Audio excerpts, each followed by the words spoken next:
Welcome back here today on the beautiful campus of Florida Panhandle Technical College. Another in our series of what's going on in the community. I was watching TV this year, just right before Halloween, started seeing Christmas commercials. Obviously, we complain every year about how early they start playing the holiday messages. However, sometimes that's not a totally bad thing. Our guest today is Jenna Lee Shelley from Bonifay, Florida. She's here to talk about their 10th annual Holiday Bazaar. I don't know what the exact title of the event is. We'll let Jenna tell you that when we come back. But this is just one example of how you can enjoy an early start to your Christmas gift-giving season. An opportunity, maybe in a less crowded environment than if you were in Dillard's or in one of the malls, to start looking at some of the, especially the homemade products. We've got a very talented, a very artful community right here in Northwest Florida, and events such as these allow these people to showcase their products, to make a few dollars, which enables them to continue their craft. More importantly, in this case, to start allowing you some of that early gift giving, as long as we don't forget the reason for the season. And that's something else we'll talk about when we come back, and we will be right back.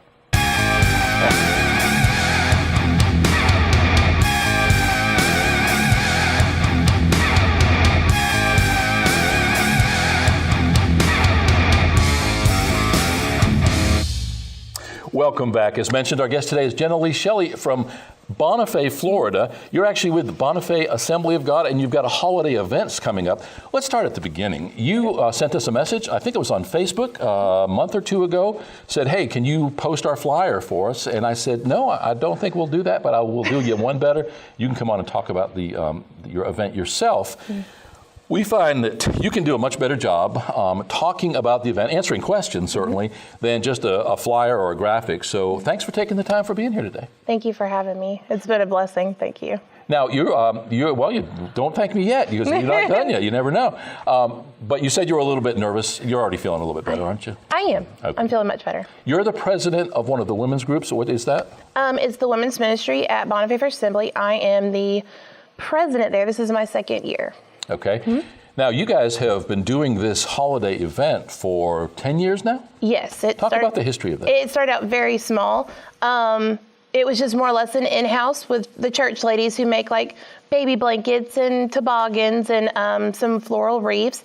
And over the years, it has just grown tremendously into a huge community outreach. Your funds that you make, and as you pointed out, we'll talk about a little bit of that a little bit more as we go on, but the only monies that you make actually are from your vendor fees, but all those go to your missions programs? Yes, we have multiple missions projects that we do throughout the year. We help Native Americans with stockings for their children. We do diaper and food pantries at our church for the community. Just a large array of different things that we have our hands in all throughout the different projects that we have in the church. And also we help with the ministerial association with food pantry stuff. So there's a lot that goes into the women's ministry that from this event. This is our biggest event that we have as in collecting money for the next upcoming year. Is the amount of effort that you put into this event, Jenna, worth the proceeds? And I would imagine that some of those are intangible benefits from holding this event anyway. I'm going to say no, because it's not about the money, it's about the community. We've really haven't had a large event like this for the community to come together. We have the Down Home Street Festival in the spring, but this is something that we haven't tested out before. We've done something small, but I love it when a community can actually just come together and have fun, enjoy the day with fellowship and friends, and we've got entertainment, and it's a good day to come out with the family and just enjoy some good, wholesome fun. Yeah, and I'm glad that you mentioned Bonifay Down Home Street Festival. We were hired, I guess, 3 or 4 years ago by Ms. Pons and Ms. Fasanik, who up till that point had executed the event. I guess they had taken it over from their mothers, respectively, to basically document the event in photos and videos. And that event sort of went away. I understand that this past year it happened, but they didn't tell anybody. So it was a really small one. But going forward, that they plan to revive that event. Do you have any information about that? I do not, but it's actually kind of funny that you spoke about Ms. Pons, because we are actually related to her through marriage. Okay. So, but no, I haven't really heard anything else about that, but I know that they've got something huge planned. I can just tell they're so excited about that event, and I would not put it past her to have something just blow us out of the water. we recently met your brand new TDC and chamber director, and she is the one that told me that they were reviving that. Apparently they had gone online and they saw the jingle that was done, the theme song that was produced for the festival, as well as photos and videos and so forth. And they were interested in us getting involved. That happens in March, is that correct? Yes, usually it is I want to say the first or second weekend of March. So early spring, or actually probably not quite spring by the calendar yet.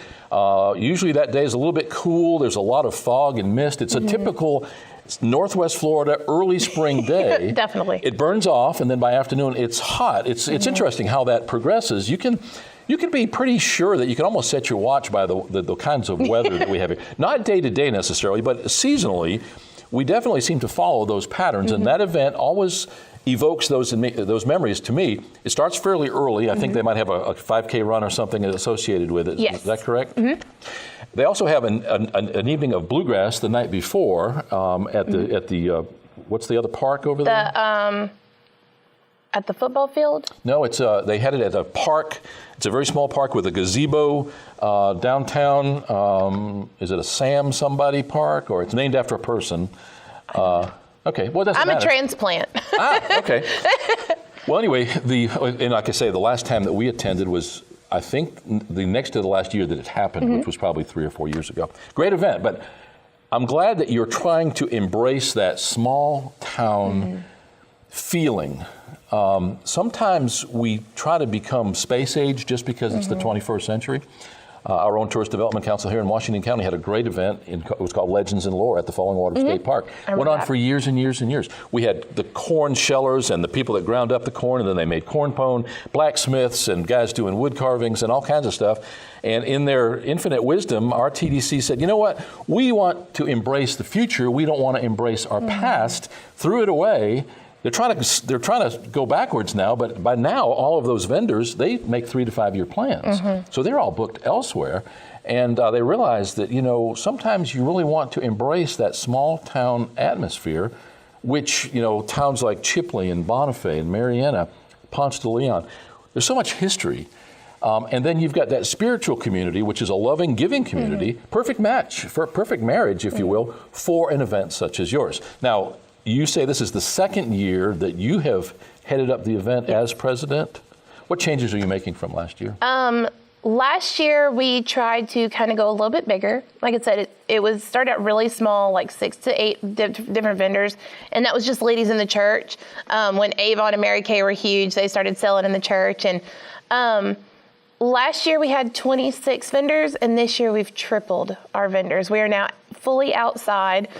We even had to call the city of Bonifay to let them know about our traffic. So that was a little different for me, but good problem to have. It is, and thankfully Chief Chris Wells will be at our event. He's going to be cooking. So he already knew about the event, so I had it all good. Now he's a member of your church? He is not. Okay. He is going to be actually one of our food vendors this year, and I'm not quite sure, but I believe that he's trying to raise money for missions. So, but we will have tons of food vendors out there. We're going to have our entertainment list this year it's crazy. We've got tons of gospel and contemporary Christian artists that we will have entertainment all day long. Bonifay ATA is going to come out and do a demonstration, so we're really excited. Now, will your husband's band be playing? They will not this year, but he's going to actually be doing food for missions and for our trip to Honduras next year. Okay. And Cody Baker, the lead of Relentless, that's his band, he's actually going to be our MC for the day. So we have the band, they will be there. They're just going to be kind of dispersed doing different stuff. So they're helping me out this year. We first met Cody Baker at the inaugural Battle of the Bands that we executed here at Florida Panhandle Technical College. And it was actually held at the old Spanish Trail Playhouse, which is the old Chipley High School auditorium. And he had a totally different ensemble of people at the time. He was doing some really loud, really heavy stuff. They still do to some extent, but they seem to have tamed it down a little bit. I get the loud and I get the raucous and the screaming, but if you lose people's attention, and the reason I say that is a segue to your event, again, embracing that small town atmosphere of Bonifay, Where do you actually hold the event? It's actually in our church parking lot. The entire event is outside? Yes, the entire event is outside. We have done it inside some, and now we will have our fellowship hall open, but it's going to be for our baked goods. That's also part of our revenue for our ministry. The ladies of the church bake goods and donate them to the church. So, but this year it's all out in the parking lot, which we don't have a small parking lot, but we don't have a huge one either. So we're kind of trying to keep it as low key as we can, but also have enough where people are going to want to stop and go, what in the world are they doing? And we've got a lot of stuff for kids this year also, where in the past we haven't. So that's another thing that we're excited about, is give the kids something to do while the moms and dads are kind of shopping. So. Now, for those who are unfamiliar with Bonifay, where exactly are you located? We are located 5 miles north of I-10 on Highway 79, or if you're coming off of Highway 90, we're not even a quarter of a mile north or south of Highway 90. And on the east or the west side of the road? We are on the, you had to ask me that. We are on the west side of the road. Okay, so you're on the same side as the Sportsplex? Correct. Okay. And so in relation to the Sportsplex, where are you? We are just past the fire department. Now, you mentioned that the church was actually doing a sponsored bake sale, and that was some of your revenue. That was where some of your revenue was going to come from. You also mentioned a few people that were going to be cooking food and preparing food as food vendors. What kind of food vendors and food will you have there? I know that we are going to have some really good pulled pork barbecue. We're going to have some Cajun food, and we're going to have some hot wings and cheeseburgers, and we've got a pile of different varieties of food that we're going to have that day. Did you have the benefit of the TDC or the Chamber sharing the vendor list from Down Home Street Festival with you? I did not. This was strictly Facebook, social media. I started hitting up buy sell trade pages. I started hitting up different friends pages of where they've liked different things, friends pages, as in I went through my friend to get to their friend who had a friend who made this, and just honestly looking up random products. Who knows of this vendor? Who knows of someone who sells jewelry, who sells boutique items, who sells, it was all social media based. So this is probably a good thing, because it's probably going to keep out many of those commercial people that just go from festival to festival all year long to more of a local flavor, because by default, most of that social media network is going to be relatively close physically. What kind of, and I don't expect you to run down the list, and for sure you'll leave somebody out and you'll feel bad about it. What kind of products will we be able to see that are homemade or handmade? We have homemade crafts, as in wood crafts. We've got homemade soaps, lotions. We have tons of people who are doing like homemade blankets, Christmas items, vinyl crafts, embroidery, you name it. We have a ton of local people that are very talented who will be attending with us. And then we'll have what I call resellers like Sensi and 31 and some of those kind of things. Not that there's any lack of that stuff on a regular basis. Do those people really do well at these festivals, or are people just already, just saturated with that stuff? I think social media kind of does that, where it's saturated with it. But when you come to events like this, they're your neighbors, they're your friends, they're your cousins. So I think they do well, and it's just because of that personal connection that they have with you. It's more of an emotional buy. You don't want to say no. Well, no. So you go home with all that soap that you'll never use. No. But that's where regifting comes in. And guys know about that. We know about regifting. So it's Saturday, November 18th, very short 5 days from today. So if you're watching this, chances are the event has gone by, but that's okay, because you're going to hold it on the third Saturday in November. Of every year. Every year going forward, so no matter when you see this. However, it is let me see if I can get this right, the Bonifay Assembly of God, First Assembly of God, Christmas Bazaar? Holiday Bazaar. Holiday Bazaar. Surely you don't mind using the word Christmas, or did you think that you would turn some people off by that? No, actually that wasn't it at all. We, our original name was Holiday Gift and Bake Sale.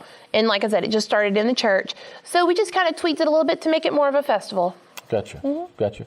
But it is all about the reason for the season. It is. I would imagine that your entire church staff, certainly your pastors and so forth, use this as an outreach as well. Are there opportunities for them to share tracts and to engage in conversation? And do you have mechanisms set up where you can take advantage of that? Absolutely. We have, all of our volunteers will have on specialized shirts that let you know that there's someone you can go to if you need prayer, if you need, if you're seeking guidance for anything that maybe the church itself, we can help with. We will have information that we can give you. We have an information table, and we will also have a place for prayer also. Not sure right now what our calendar looks like. I know there are other events going on, and we do have some prior commitments, but we're going to make an effort to go over and cover some of your event. Hopefully we can at least send one staffer to get some video and photos, and that way we can use them to help you next year. Maybe next year you can come on a little bit earlier. Absolutely. And let people know about it. I would imagine, now, well, let me back up. Are you going to be president next year, or will you necessarily head up the festival next year? I will probably head up the festival next year. We usually have voting at the beginning of the year for new officers, but I am praying that I will be able to be in this position next year. So if you miss the meeting, chances are you're going to get voted in as an officer. Oh, I don't know. No, all of our ladies are very lovely, and unless there's a reason for me not to be in there, usually the president stays. In my world, generally, you get elected if you fail to come to the meeting, and then you find out later that, hey, I'm heading up that festival. Oh, no. So hopefully there will be some continuity, at the very least. Were you able to pick the brains of those who executed the event prior to you? Yes. To be able to get that wealth of trust? Last year was a very knowledgeable year. I had a lot of help from our previous women's ministry presidents and assistants and secretaries, and I just kind of picked everybody's brain. What worked best? How do I do this? How should I do this? Should I not do this? I mean, I was throwing, some of them probably didn't even answer my phone for a good reason because I was probably throwing so many questions at them. But I'm one of those people where I'd like to know everything and anything, and if it doesn't work, then let me know. But yeah, everybody was very loving, and I've been blessed to have such wonderful women above me that I've been able to talk to. Have you almost outgrown the church footprint at this point, do you think? We're close, very close. But I was told by the city that if we got any bigger, we'd have to move it to the football field. So we're kind of just going to keep it at this level for a little bit and see how it goes. I would think, and there's some benefits and probably some challenges either way. Number one, the challenge being that you have to move everything. Mm-hmm. Obviously, at the end of this, anything that is not ready to be carted off by somebody, you can just simply put inside the church mm-hmm. and deal with it the next day or the next week.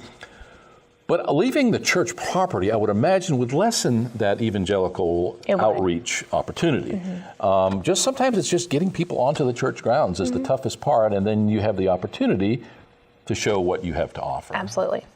I got to tell you, except for you sending me a message on Facebook, I haven't seen any kind of publicity for this. What are you using to get the word out? Are you using radio, television, social media? What are you using? We are. We actually have a radio spot on Way FM right now that they're running, and they are actually going to be doing their toy drive at our event. We also have it in Street Talk from Vernon. You'll see it all over social media, and Washington Holmes has it in their paper. So we've got it out there a little bit. I guess that's the reason we haven't seen it. Thanks again for being here. Hopefully we'll see you on Saturday. The event is Saturday, November 18th, 9 to 2 at the Bonifay First Assembly of God, about 2 miles north of I-10 in Bonifay. If you're coming off of 90, if coming from Chipley, you're going to take a left, and it's immediately on your right-hand side, right after the fire department. All of that stuff right in there. Does the fire department going to participate with you? They are not this year. And it's just more because we're so close to the fire department.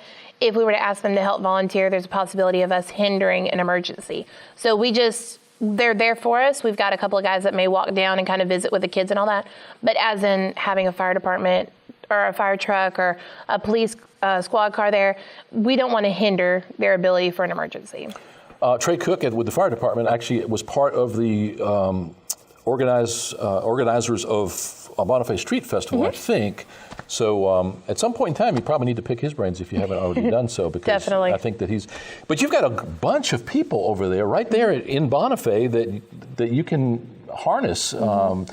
They say if you want something, then you find a busy person. Mm-hmm. And obviously the rationale there is that if somebody is looking for a job, chances are they don't want one, because mm-hmm. if they wanted one, they would have one. Absolutely. Thanks again for taking the time. Thank you. Once again, that is getting ready for the holiday season, November 18th. It's a Saturday from 9 to 2 in downtown, beautiful Bonifay, Florida, 2 miles north of I-10. It's the Holiday Bazaar. The Holiday Bazaar. We'll be right back.